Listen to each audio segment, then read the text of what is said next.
était aussi ouvert aux membres des groupements maraîchers. Avec la vision 2040 Simadou, les produits maraîchers, il y a la rareté sur le marché.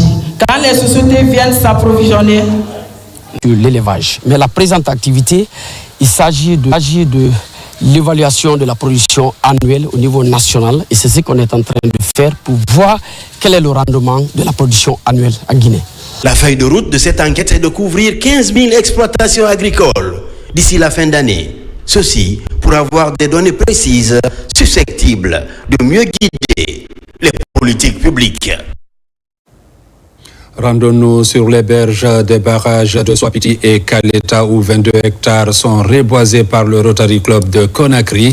Les plantes sont mises en terre et une équipe est constituée pour assurer un suivi rapproché du site. En compagnie de ses partenaires, le Rotary est déterminé à reboiser 100 hectares sur une période de 5 ans. Reportage Ousmane Ba, Mamadou Djoumaba. Nous sommes sur les berges du fleuve Concouré, le long des barrages de Swapiti et Kaleta.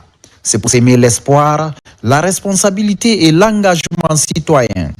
Un esprit rotarien à travers le reboisement de 22 hectares pour le bien-être des populations afin d'offrir un avenir durable. Aujourd'hui, nous avons choisi de reboiser une surface de 22 hectares ici à Tondon. Ce geste à la fois symbolique et concret. Symbolique, car chaque arbre planté est un signe de vie et d'espérance. Concret, car ces 22 hectares représentent une action tangible qui aura un impact durable sur l'environnement et sur la communauté locale. C'est aussi une démonstration concrète de ce que nous pouvons accomplir ensemble lorsque nous unissons nos forces autour d'une cause juste. Dans l'accomplissement de ce geste citoyen, Rotary Club Conakry est accompagné par ses partenaires qui lui ont permis de mobiliser des fonds pour la réalisation de son plan d'action qui vise le reboisement de 100 hectares sur une période de 5 ans. C'est un projet qui s'étend sur 5 ans. Nous voulons reboiser 100 hectares. Cette année, c'est 22 hectares.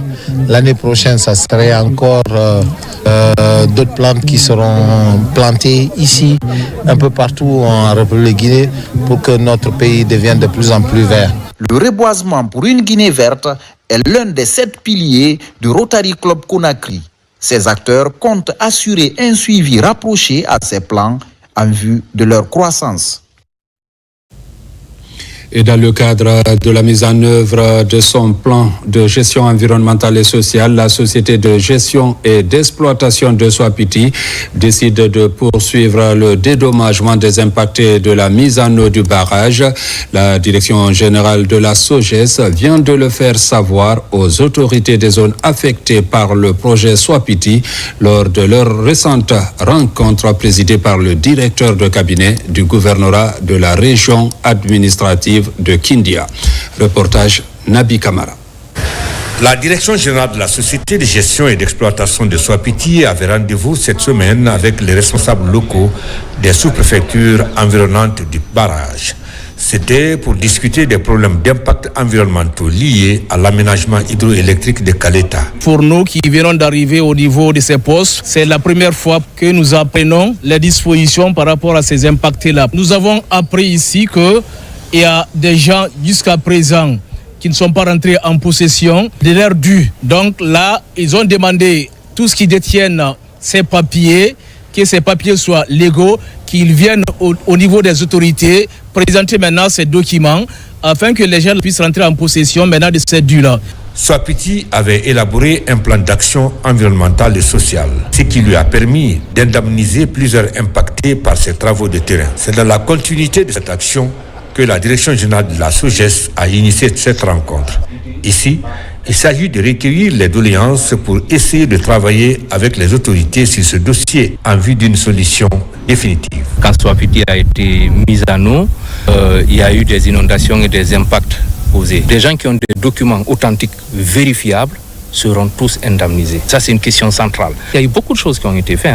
Des gens ont été indemnisés. C'est des cas par cas aujourd'hui qui reviennent par rapport à des questions liées à une authentification ou autre. Vous savez, c'était pendant le projet. Mais nous, quand on est venu en tant que société, nous avons dit qu'on allait continuer à faire ce travail-là. La Direction générale de la Société de gestion et d'exploitation a mis cette rencontre à profit pour vulgariser le projet de nouvelle constitution à l'intention de ses responsables locaux avant le référendum du 21 septembre prochain. Direction Koya, précisément à Manéa, où l'armée guinéenne intensifie ses actions citoyennes depuis le glissement de terrain survenu dans la localité. Elle pilote les recherches et assure la prise en charge et le recasement des familles sinistrées aux écoles militaires de Manéa. Reportage adjudant-chef Mamadou Alioubari. Sur le site de l'éboulement, 22 bâtiments ont été ensevelis et tous ceux qui sont au bas de la montagne sont exposés à d'éventuels glissements de terrain. Vu la dangerosité de cette montagne, il a fallu que j'envoie une mission au sommet de la montagne pour voir. Il s'est avéré qu'il y a une faille qui s'ouvre et qui s'écarte près de 50 cm de l'est à l'ouest.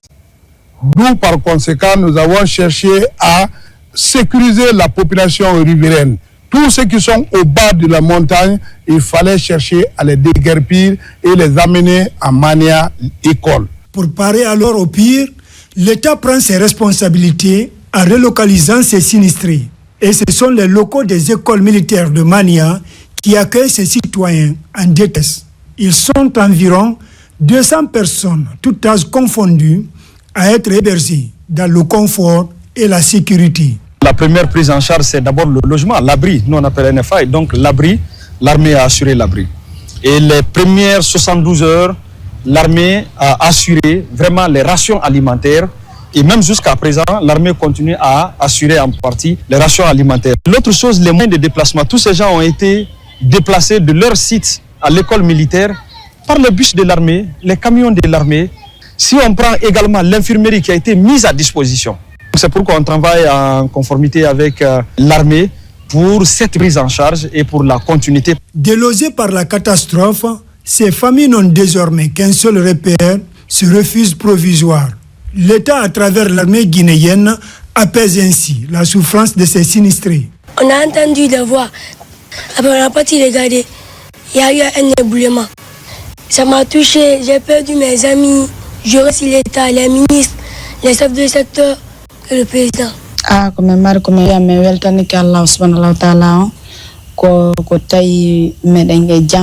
que nous avons à dire, nous remercions Dieu pour le secours apporté pour nos différentes familles.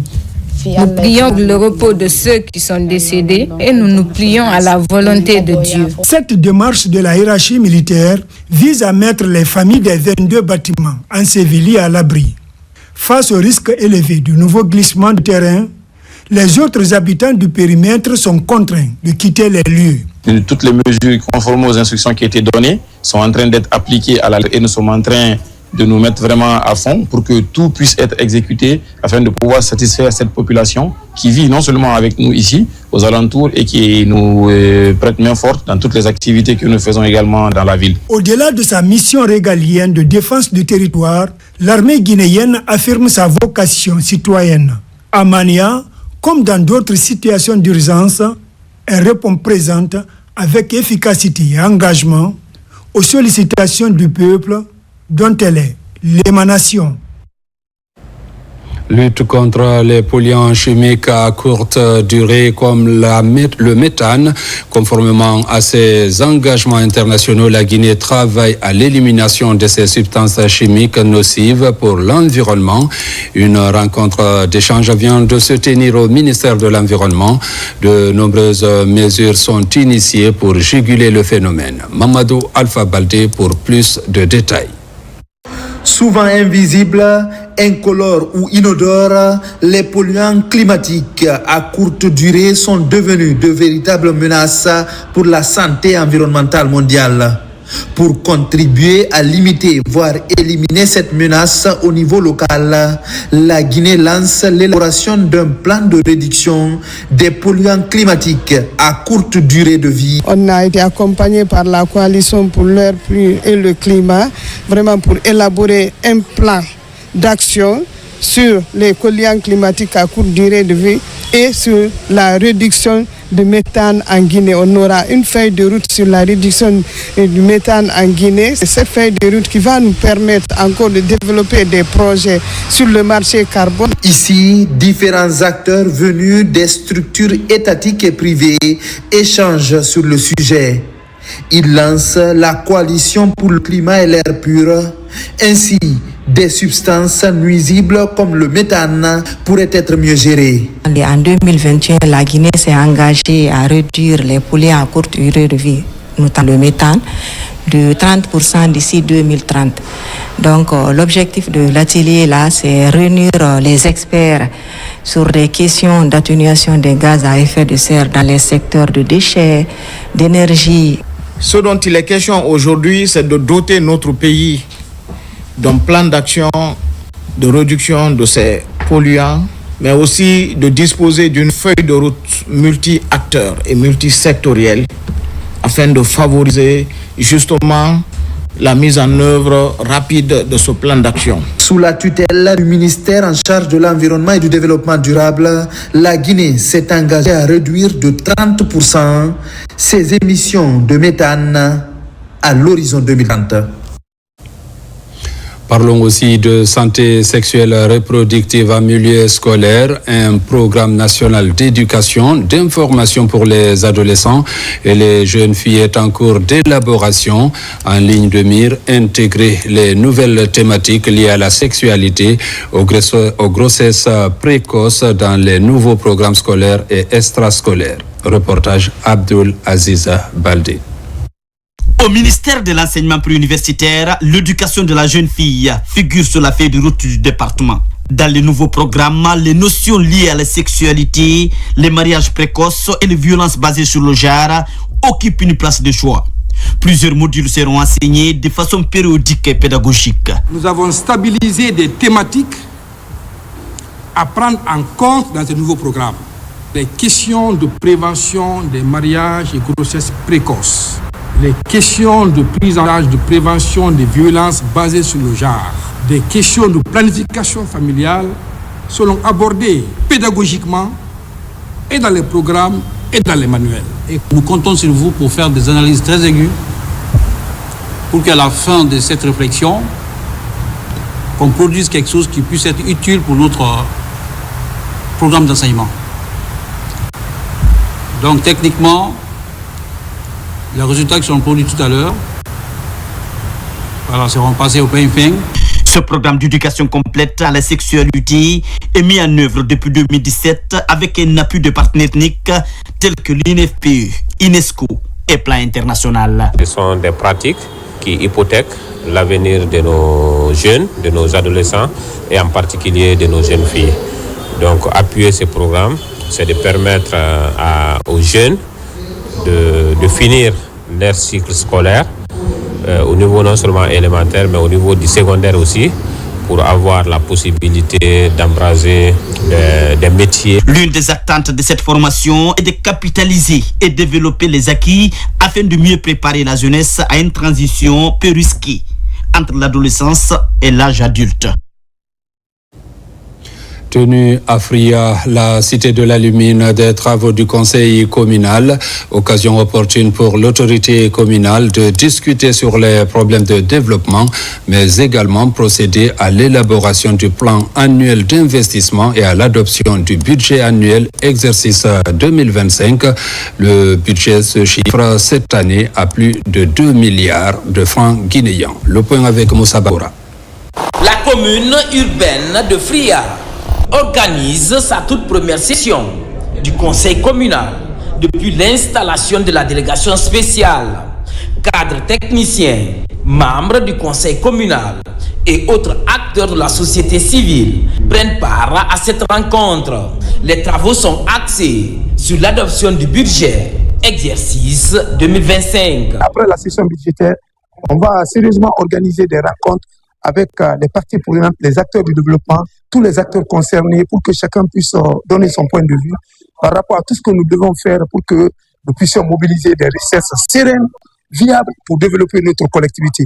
En plus de l'élaboration du PAI, plan annuel d'investissement, le budget communal a été adopté.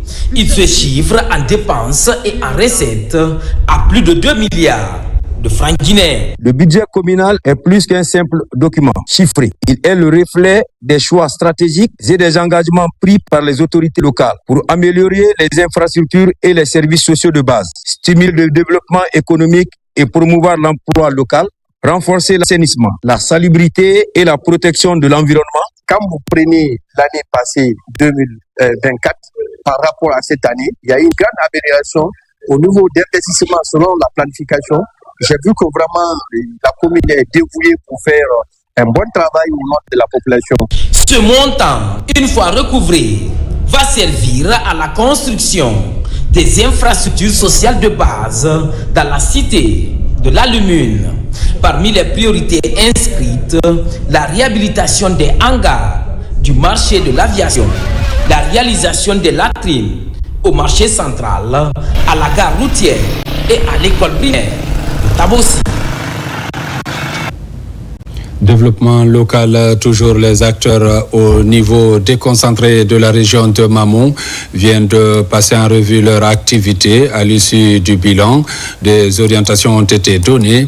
ONG et partenaires réaffirment leur volonté à accompagner les initiatives engagées dans ce sens. Mamadou Patebalde. Ce présent conseil régional de gouvernance participative regroupe l'ensemble des acteurs, cadres régionaux, les ONG et les partenaires au développement. Son objectif est de renforcer la gouvernance locale, améliorer l'efficacité de l'administration régionale et garantir une meilleure prise en compte des aspirations des populations à travers leur participation active au processus de développement. La gouvernance territoriale participative apparaît comme une réponse appropriée, durable et efficace à ces enjeux. Il nous appartiendra désormais de transformer ces recommandations en actions concrètes, suivies et évaluées dans le temps. Chaque inspecteur est passé tour à tour pour venir nous parler de leur activité, de tout ce qu'ils ont eu à faire et des perspectives aussi de leur activité. Donc ça a été vraiment un conseil de gouvernance très riche en contenu. Durant ces 6 premiers mois, les actions réalisées ont porté essentiellement sur la consolidation de la paix, la mobilisation et la gestion des ressources financières, ainsi que la réalisation des infrastructures. Nous avons formulé des recommandations aussi, nous permettant de pallier ces difficultés à l'avenir. Et nous avons projeté aussi des activités courant le reste de l'année 2025. En perspective, le Conseil prévoit les mêmes activités dont l'accent sera mis sur le renforcement des capacités des cadres, la poursuite d'exécution des actions de développement et le renforcement du tissu social en cette période post-électorale. En plus bref, le ministre du Travail et de la Fonction publique informe les retraités du secteur privé et assimilé que dans le cadre de la politique sociale du gouvernement et sur la base d'une étude actuelle menée par la Caisse nationale de sécurité sociale, CNSS, les pensions de retraite, d'invalidité et de survivants gérées par la CNSS seront revalorisées à hauteur d'une moyenne pondérée de 15%. Cette augmentation entrera en vigueur à compter de l'échéance du mois de septembre 2025 et sera versée le vendredi 29 août 2025. Cette revalorisation a pour objectif d'améliorer le pouvoir d'achat des retraités.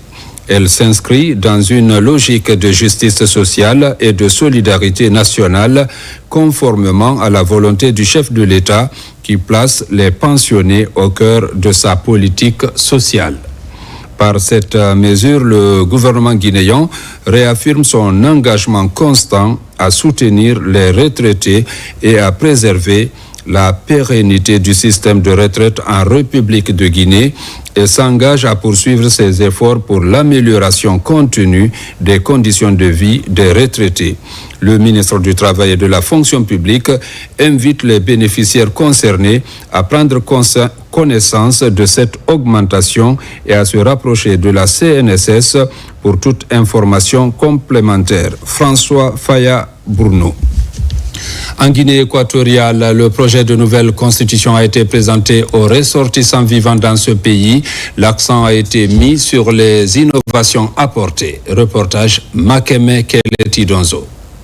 En Guinée équatoriale, la vulgarisation du projet de nouvelle constitution commence par des séances de réunion avec la communauté guinéenne. À Malabo, la mission diplomatique met tout en œuvre pour réunir un bon nombre de compatriotes afin de leur expliquer les enjeux de ce projet de loi fondamentale. La constitutionnalisation des droits sociaux tels que le droit à la santé, le droit à une éducation gratuite de 5 ans à 17 ans, le droit à un environnement sain et l'instauration d'un service civique obligatoire pour promouvoir la citoyenneté active.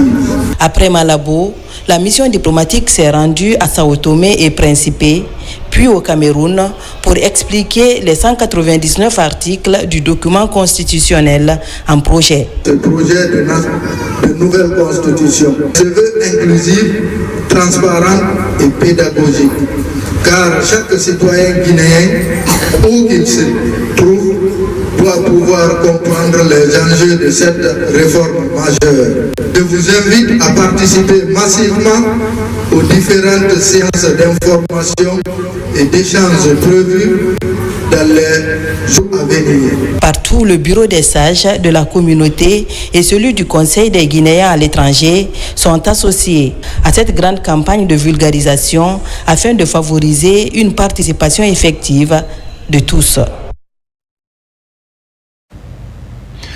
Un mouvement important pour les Guinéens vivant aussi au Canada. Ils étaient mobilisés aussi autour d'une rencontre d'explication du projet de constitution. Nos compatriotes et le personnel diplomatique ont eu des échanges francs sur le contenu de la loi fondamentale. Le point avec Isiaga Ba. Au Canada, la distribution des copies du document a été suivie de questions-réponses. Les compatriotes mobilisés et attentifs ont manifesté un intérêt particulier à ce processus. Le personnel diplomatique a apporté tous les éclaircissements, article par article, pour aider la communauté à mieux cerner le projet de nouvelle constitution. Commençons par le volet institutionnel. Nous avons la création de nouvelles institutions gouvernantes, telles que le Sénat. Avant, le Sénat n'existait pas, nous avions que l'Assemblée nationale. Ce Sénat sera un apport pour le développement socio-économique. Sur le plan institutionnel également, nous aurons la création de nouvelles institutions juridictionnelles, telles que la Cour de la justice de la République. De la question de l'éducation scolaire à l'importance de la diaspora, en passant par la place des femmes, toutes les questions ont été passées au peigne fin. Le personnel de l'ambassade et les compatriotes se sont sérieusement penchés sur chaque problématique abordée par ce projet de nouvelle constitution. Il est prévu des lois organiques qui vont essayer de détailler ou de rendre plus explicite, de rendre plus accessible ces différentes dispositions qui sont dans la Constitution. Par exemple, on parle de couverture universelle par rapport aux citoyens. Alors, donc, tout ça va être précisé dans les lois organiques pour chaque domaine de compétences. Environ 15 000 Guinéens vivent au Canada. Ces représentants de la communauté sont chargés de poursuivre la vulgarisation, un acte républicain pour lequel chacun se sent concerné. Sensibilisation toujours sur le contenu et les innovations du projet de nouvelle constitution. À l'amphithéâtre du CFP de la Baie, les 28 bureaux de quartier et les populations ont été édifiés sur les innovations apportées dans ce document. Abdoulaye Diallo, Sarafdine Diallo. L'équipe de la délégation spéciale de la commune urbaine de la Baie a mobilisé les 28 chefs de quartier et leurs concitoyens. Objectif, expliquer en langue du tiroir, à travers ce juriste, le contenu et les innovations de ce document fédérateur. Il y a beaucoup de choses, c'est des grandes lignes. Donc expliquer ça à la population, surtout en langue locale, permettrait une compréhension approfondie du contenu de la loi et de savoir aussi qu'il y aura d'autres lois, notamment des lois organiques, pour venir approfondir ce qui est dit dans la Constitution. La vulgarisation, son objectif, c'est de permettre aux gens de comprendre le contenu pour pouvoir mieux se prononcer. Je pense que ça a été expliqué clairement en français, en langue locale, poulard, et à travers des spécialistes. Ici, à l'amphithéâtre du Centre de formation professionnelle de la Baie, cette mobilisation des citoyens derrière la délégation spéciale démontre l'intérêt accordé à ce projet de nouvelle constitution. Nous comprenons que vraiment l'État fait tout pour faire participer à la population guinéenne et à tous les citoyens de comprendre et de prendre sa décision.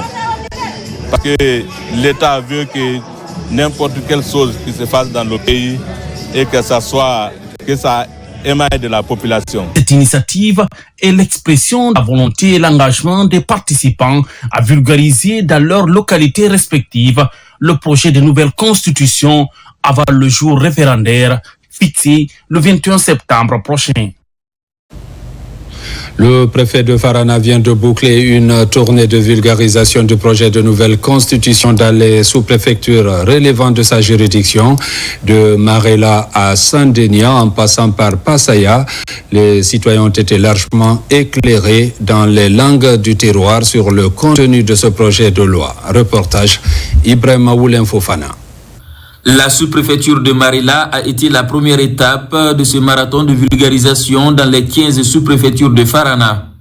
Ici, à la Maison des Jeunes, cette forte mobilisation des couches socio-professionnelles pour comprendre les différents articles du projet de nouvelle constitution. Dans la nouvelle constitution, vous avez constaté que le droit de tout le monde est respecté. On a commencé même le droit des enfants et tout le monde a le droit à être scolarisé désormais. Donc on ne veut pas voir des enfants abandonnés dans la rue parce qu'ils représentent l'avenir. Après Marella, le contrôleur général de police, Bernard Kamano, a été réceptionné dans le district de Beléa, puis à Sandénia pour les mêmes exercices d'information et de sensibilisation sur le contenu du projet de nouvelle constitution. Une démarche appréciée par les citoyens. Nous soutenons ce projet de loi. S'il plaît à Dieu, nous allons le vulgariser jusqu'à nos familles. Le contrôleur général de police, Bernard Kamano, a sillonné les 15 sous-préfectures de sa juridiction pour informer, sensibiliser et mobiliser les populations de ces localités. Faire la vulgarisation en langue, ça permet à chacun de comprendre le contenu du projet, la nouvelle constitution. Et c'est pourquoi je remercie la population parce que c'est massivement mobilisé et à tous les niveaux.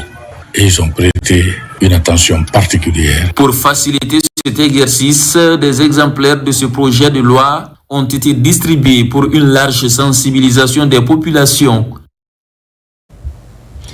Après plus d'un mois de campagne, l'ONG Aimer la Guinée vient de tenir sa dernière formation des sensibilisateurs pour la vulgarisation du projet de nouvelle constitution dans la préfecture de Nsérékoré.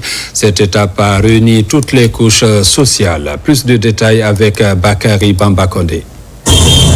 Après plus d'un mois de campagne à travers toute la Guinée, l'ONG Aimer la Guinée a récemment achevé la dernière étape de sa tournée de sensibilisation sur la nouvelle constitution dans la préfecture de Nsérékoré. Cet événement a réuni des citoyens, des leaders communautaires et des acteurs de la société civile, tous rassemblés autour d'un objectif commun, comprendre les enjeux de ce texte fondamental pour l'avenir du pays. Nous ayons tout ce que nous avons à faire, que nous soyons arrivés là et que Dieu est exaucée, les prières, alors je ne peux être que content. Je ne peux être que satisfait. La campagne qui a débuté au mois de juillet dernier a permis de toucher plusieurs localités avec des salles d'information, de formation, des débats et des activités interactives. En Djerekouré, l'ONG a présenté les principaux articles de la nouvelle constitution tout en répondant aux questions des participants. Tout le monde, on doit passer de porte à porte dans les quartiers pour pouvoir au moins vulgariser ce qu'on a pu recevoir ici pour formation dans l'atelier. Donc nous sommes très contents et nous allons essayer de pérenniser la vulgarisation de la nouvelle constitution. Ce dernier acte de sensibilisation de l'ONG Aimer la Guinée en Djerekouré souligne la nécessité d'une large participation citoyenne au référendum prochain pour garantir une transition démocratique réussie. À Kindia, la campagne de vulgarisation de la nouvelle constitution passe également par le sport pour une vulgarisation à grande échelle en marge d'un tournoi de football. Le contenu de la future loi fondamentale du pays est largement expliqué. Falilou Diallo, Fana Labaya Kamara. C'est une forte mobilisation de la jeunesse de Kindia autour du sport, notamment le football, la religion d'état moderne. Il s'agit d'interpeller les consciences sur les enjeux liés à la nouvelle constitution. La jeunesse de Kaliahori pilote l'exercice. On a constaté que les habitants sont beaucoup plus analphabètes. Donc l'explication, on était tenu obligé de parler en langue nationale afin de les faire comprendre le contenu réel ici de la constitution, pour qu'ils puissent à leur tour vraiment vulgariser ça dans leurs ménages respectifs. Bientôt, on va passer à la phase du vote. On ne peut pas demander à quelqu'un de dire oui ou de dire non pendant qu'il n'a pas compris le contenu. Raison pour laquelle on a demandé de faire cette vulgarisation, profiter de l'occasion pendant qu'il y aura beaucoup de personnes aujourd'hui dans ce terrain. Ici, tous sont déterminés à se rendre le 21 septembre prochain pour accomplir leur devoir civique. Au cours de cette rencontre sportive, des messages d'explication ont été véhiculés à langue locale pour éplucher tous les articles du projet de nouvelle constitution. On en a profité pour procéder à la vulgarisation. Le message véhiculé semble être capté par les populations, les supporters qui sont venus pour regarder cette rencontre. Donc vous avez vu d'une pierre à plusieurs coups qu'on est en train de réussir avec cette finale. Sous le rectangle vert, c'est l'équipe des Megastars qui a raflé Dame Coupe aux dépens de Kamanoya. Le tout dans un fair play sportif en mode vulgarisation du projet de nouvelle constitution. Mesdames, Messieurs, c'est la fin de cette édition. Merci de l'avoir suivi et bonne suite de programme sur la télévision nationale.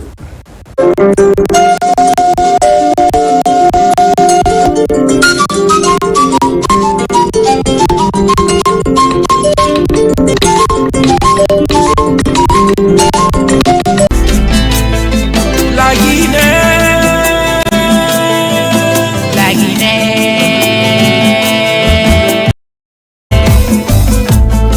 Nouvelle constitution, la